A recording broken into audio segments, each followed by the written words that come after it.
Yes.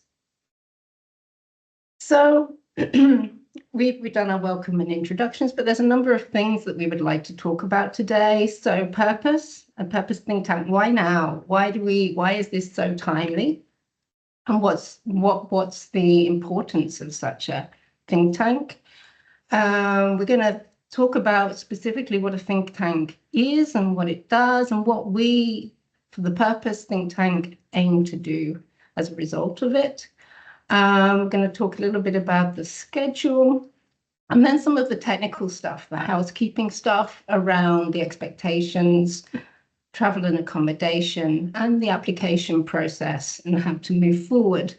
So it's kind of a whistle-stop tour, but hopefully by the end of the presentation, you'll get a bit of a flavor in terms of what we're trying to achieve here. So purpose, why now? Why a think tank?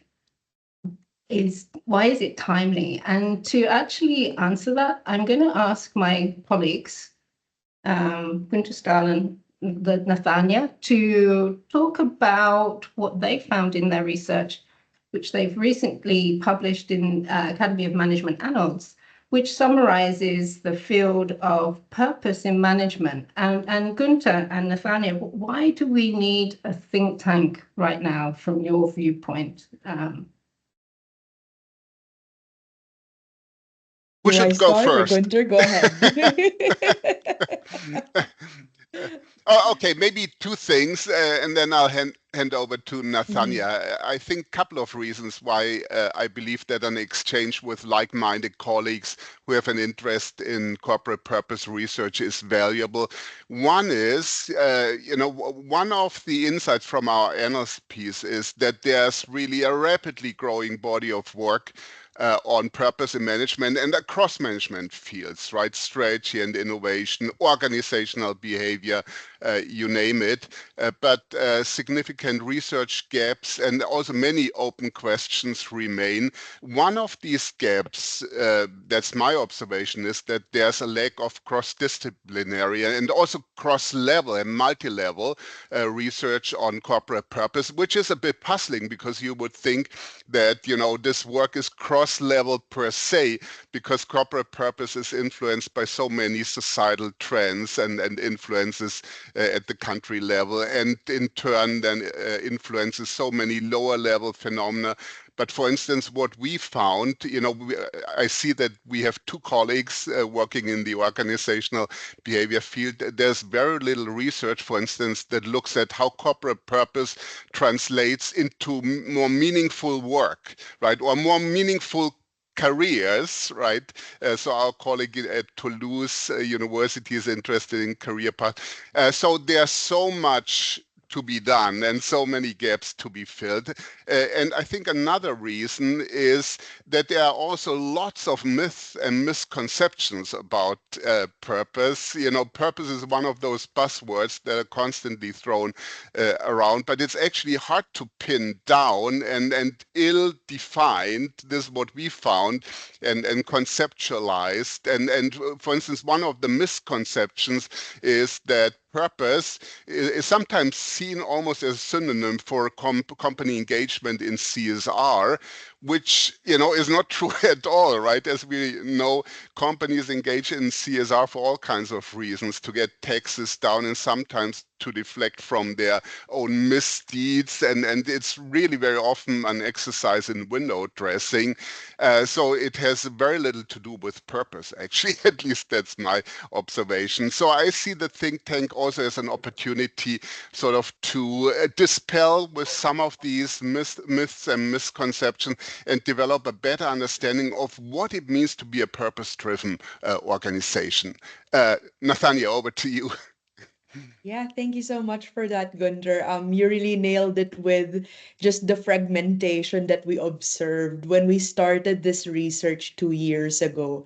I remember one of the first questions we had to deal with is, what is it really that we're talking about when we talk about purpose? And even that as a starting point was quite interesting and quite complicated, because as we saw from different articles and journals, people use so many synonyms for it without necessarily that being true. Like, for example, people have assumed that purpose is immediately the vision, mission, or the strategy of an organization, the identity. And I think this is what makes purpose research so fascinating, is that there are so many different perspectives. And even just listening from everyone's introductions earlier, I could see so many different angles and perspectives that we can take on purpose. And really, the point of what we're trying to do is just channel that excitement towards this topic into something that could really be more cumulative in terms of theory rather than letting that fragmentation go on. And just as a side note, we've seen a lot of special issues in the last 2 years on purpose. You might have seen the special issue in strategy science and also in research in sociology of organizations, wherein the corporate form is really looked at and discussed. So our goal with this think tank is really potentially looking into these special issues, and also currently we've been developing an online reading group. So part of being part of this community is also this active engagement, not just during the think tank, but before and after. So again, a lot of activity in the purpose research space, and we're hoping to channel that excitement and all that energy towards actual tangible output like publications, special issues, and really putting our knowledge out there. Thank you, Nathania. So I think that sums it up in a nutshell, that it's kind of pulling together people with different viewpoints across different disciplines, but starting to shape a cohesive research agenda and build the field. I suppose it's actually creating strength in the field of purpose, and that's what we're trying to do here: bring people together with joint interests, start exploring those spaces between disciplines, to start trying to take and advance the research agenda for purpose across Europe. So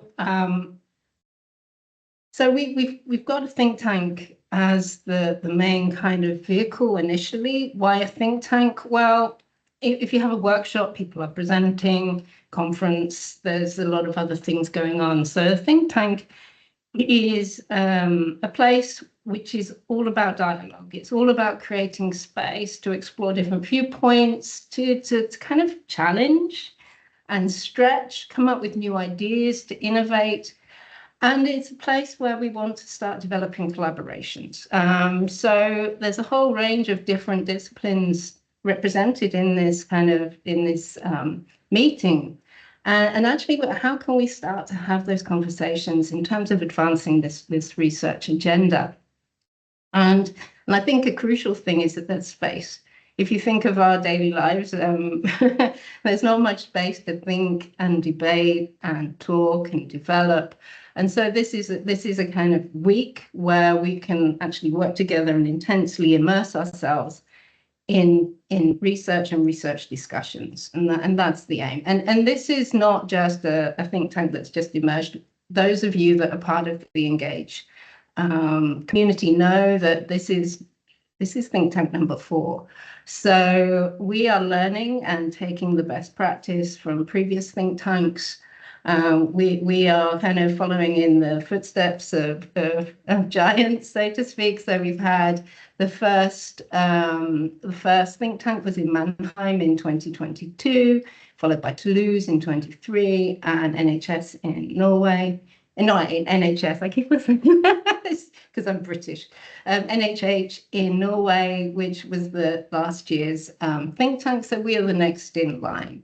So this is why we think a purpose think tank is timely, and it gives us a chance to really get together, really discuss and develop the agenda. So what are we trying to do? We're trying to develop a community of researchers. I think it's a think tank plus. This is the stage 1 in our minds. It's getting people together and finding those spaces, finding that collaboration, but it will have a life afterwards. It's not just let's come together and talk and that's it. So what we want is future collaborations. What we see as outcomes that we would like could be ongoing research workshops, seminars. It could be a special issue that we see as key themes emerging from the think tank. It could be PhD network events as well. So bringing the up and coming scholars and supporting across institutions. So it could link to other parts of the ENGAGE agenda. And also, I think once we develop this kind of functioning network, then we can go for the big grant application. So it's a kind of pathway of developing the field and developing ways to do some substantial research in this area across Europe. So what's the timeline? So we're in our first information session. The call deadline is the 12th of October. You can find the call form on the ENGAGE think tank website. So then in November, on November the 29th, we've got a second online session. So what we're going to be doing here is thinking about the potential funding opportunities, to see the funding landscape, which will be, we'll have a session with the EU Research Service Centre, who can give us a kind of a landscape kind of view in terms of opportunities. But also we will hear from you in terms of what your research is at the moment. We've had a brief kind of introduction, but start to shape the agendas, start to hear what you're working on, and start to see how we can start to package that. Now, we will make a decision on the applications in December. So in January, what we will do then is the people that have been accepted to the think tank will work with a design team to really start getting together the themes that we're going to be working on during the week. Because I think what that means is that when you come to Vienna, we hit the ground running. We can kind of dive in and really start working together on the important themes that we see that are essential for developing the research agenda. So that's the run-up. But when we're here in Vienna, we're following previous think tank outlines. So there's quite a lot of time for talking, time to work together, time to develop ideas. We'll have some keynote inputs. So Gunther and Christoph Miske and Nathania will kind of present what their findings are in terms of mapping the field. We're going to have a number of inputs, but the key thing here, the stars of the show are the participants, where we start to really shape and develop the ideas. We do have some extracurricular events lined up, so you will get to tour of beautiful Vienna. We are going to go to the Viktor Frankl Center and have kind of a tour there and a talk, because Viktor Frankl, all his work was about meaning and purpose. So we thought it'd be a nice extracurricular activity. But the most of the work time in Vienna will be working together, talking, discussing, developing. So I'm going to hand over to Roland, who is going to talk about how to go about applying and what's next. Yeah, so thank you very much, Wendy. So what you can see, if you would go back to the last slide, what you can see from this schedule, from this preliminary schedule that we have prepared, this week will be pretty packed. So one of the questions that people might have, participants might have, is like, can I combine this with other activities? I think this is difficult, and I think the aim would really be that you are present for this entire week in Vienna, and I think it will be very difficult to combine it with teaching obligations or something like that. So if there is any chance, I think it would be helpful if you try to get rid of all of that. Yeah, so it will be intensive. We have to come more to the more organizational parts. We have booked a hotel that is right next to our university, very, very close, and all of you would except for the VU people, unfortunately. All of you, you would stay in this hotel, so you kind of live next door, and I think it is a very good setting to really concentrate on the work here that happens here. Yeah, then to the more practical sides, the hotel will be paid by VU for all participants. What we will send out, we have already like booked those rooms, and you will get a link at a later stage where you complete your booking, because of course people will arrive and depart on different days and so on. So it's best to do that one-on-one. That will follow, as I said, at a later stage, of course, once the selection has been done. Regarding, there is one exception for the hotel, because this is Erasmus money, so the participants from the University of St. Gallen, which is an associated partner, they have to bear the costs of the hotel themselves. And regarding the travels, please contact your local coordinators regarding traveling to Vienna. Usually the universities have different schemes how they can finance the travel costs. If you would like to finance your traveling through Erasmus Teaching Mobility, please contact us, and we will try to find a class where you can do your teaching and then do this kind finance the travels via Erasmus funding. This is possible. If you are interested, please contact me.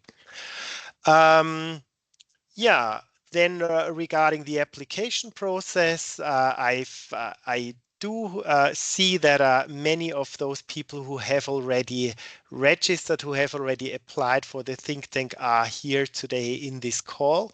Thank you very much. I must say that we are very happy and a little bit proud that we do already have 16 applications for this think tank. We assume that there will be an average of 2 people per institution participating. So we expect a group of about 20 people plus the hosts. So it will be altogether about 25 people in the room. Well, I must say that I do not like so much the word of selection. What I prefer to say, what we do on a later stage is blending. So the thing is, what we seek for all think tanks, and we are going back also to the practice that was that we had for the last 3 think tanks. This group needs to fit together, right? And it's difficult to say, to make clear rules, because it depends on the other participants whether this is a sound group or not. So we very much motivate everybody to apply, and then we also plan it like that we would have this interactive session in November, where you also, as a potential participant, can look whether you feel comfortable in this group, whether you see that this is a setting where you can benefit from. And then I think from both sides there will be the decision, is this something that makes sense or not?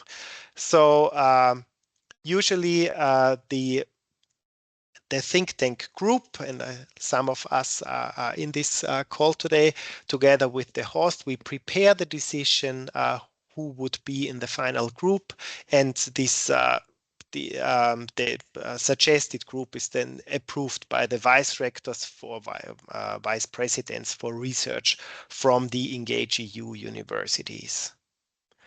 Okay. So I think that were the most important points. Something that I forgot, maybe a minor point coming back to the schedule, is we will also invite practitioners, preferably from ENGAGE.EU partners from society. So we try to get partners from UNIDO, from the city of Vienna, and from Erste Foundation, which is a big foundation of one of Austria's largest banks. All of those organizations are associated partners, and we try to get interesting people to from the practical side to discuss with you whether your research is interesting for the practitioners as well, and maybe share some ideas what the practical side would wish that the research side would answer. Okay, that would be it from the more organizational side. And if I'm not mistaken, Wendy, we would go into a question and answer session. We have 17 more minutes, so that's quite nice. And I'm counting on some icebreakers here. Are there any questions regarding content, regarding organization?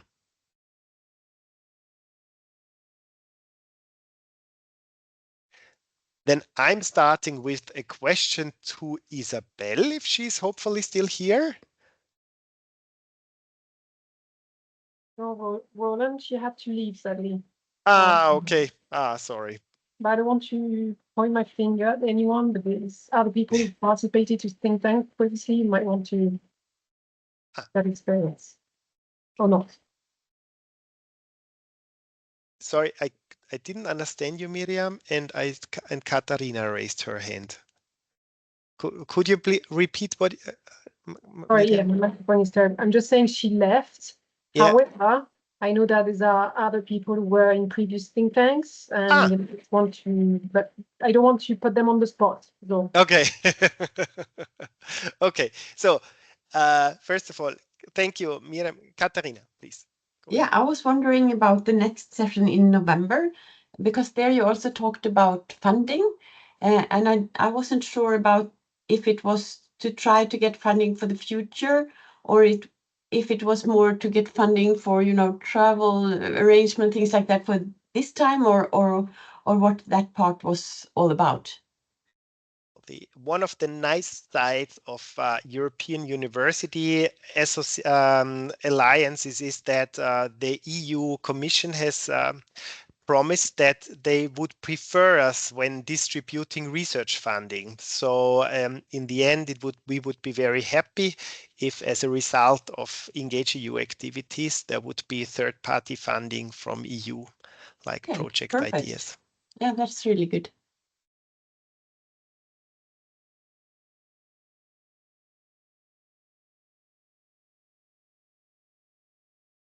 So there is somebody else in the virtual room that has already participated in a think tank. Would you like to share your?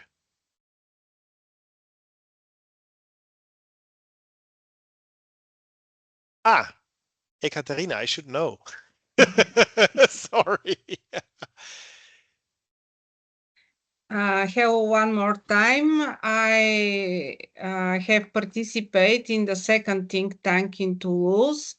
It was dedicated to the gender inequalities, and thanks to the colleagues in Toulouse, it was organized perfect. The group was very friendly, and we have had really very, very interesting discussions, and we had the opportunity to meet our colleagues who work in the same or similar areas as us. So for me, it was really great experience. And after that, I was much more involved in the idea of this alliance. Thank you. Thank you, Ekaterina.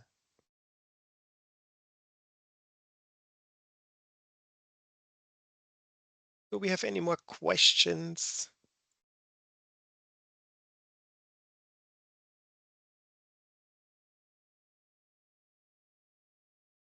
James. Thank you, Roland. It's not so much a question, but as part of the organisation helping to try to structure the think tanks for the participants as well. As I mentioned before, I have a second hat here, but I was extremely happy to hear that Wendy was talking about the extent to which what we're trying to build here is an ongoing community. Yeah, this is more to be seen, hopefully, as your first engagement with other scholars related to the topics, where you could generate new ideas and new themes for special issues or for further research that leads to possible funding opportunities. And so that idea of community is a very strong thing, just to emphasize that within the ENGAGE platform that we've created as well, an online platform to support that. But the idea that that hopefully when you do participate in this, you don't only participate in it for the week that you will be there, but you have this longer term vision that this is an extremely interesting place to maybe meet some new colleagues and define some new research topics. Because one of the nice things as a task lead in the research community network part of ENGAGE is that for these societal challenges, we're really trying to stimulate some new questions and some new thinking, about how to combine their disciplines and the expertises that we have across the different universities as well. So I think just as a way of kind of aspiration of what we would like to achieve with it as well, I think that's important. And I'm not going to do it. I think that's probably a little bit. I have our community platform just available here, but it's a very interesting place that you can, maybe when you become a little bit more involved in it, or certainly you can join it at any time. The information is available to you. I'm not sure, Wendy, if you've sent that out to the participants, but that gives you some insights into, indeed, I think a level of professionalization in terms of community building and trying to develop these thematic groups, as well as get people to belong to a topic and set up a research theme that they own and can use this infrastructure for, to hold meetings, to exchange documents, to invite other people to participate. And it means that you have a central point within the ENGAGE community and platform to continue your research, and you don't necessarily need to have email lists or distributions and so forth. And you can use that to share what you do as well with other people, and maybe encourage younger scholars to pick up on the topic. And if you have an event or something that you would like to create afterwards, this is also the place where you can invite people to participate in it, create visibility for it, and so forth. So I don't want to just be here to sell this particular kind of community and online platform approach to this, but more to emphasize the possibilities that it has for engagement, and then also continuation, and also creating awareness and interest in your own research topic. So not so much a question, Roland, but hopefully at least I've added a little bit of some background to incentivize people to find this really an interesting place to get engaged in. Yeah. Thanks a lot, James. I don't know. I just want to clarify. Yes, we are seeking long-time relationships, but you are always free to leave us. You know.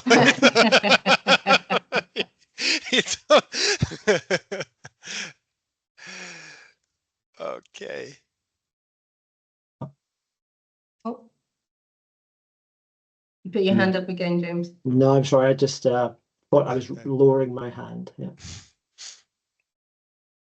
So I think if there's no more questions, we'll wrap up meeting. I thank you for coming and participating. I look forward to working with you, and the Institute looks forward, and Roland and the university look forward to hosting you.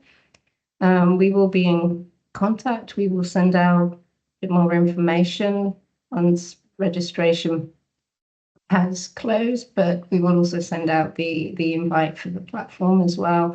So we'll be in touch. But if there's any questions, please feel free to reach out. But we're happy to answer any questions that arise at a later date. So there is a research, there is a contact point at each of the universities that you are free to reach out to, as well as we here in the central organization. We are always happy to assist.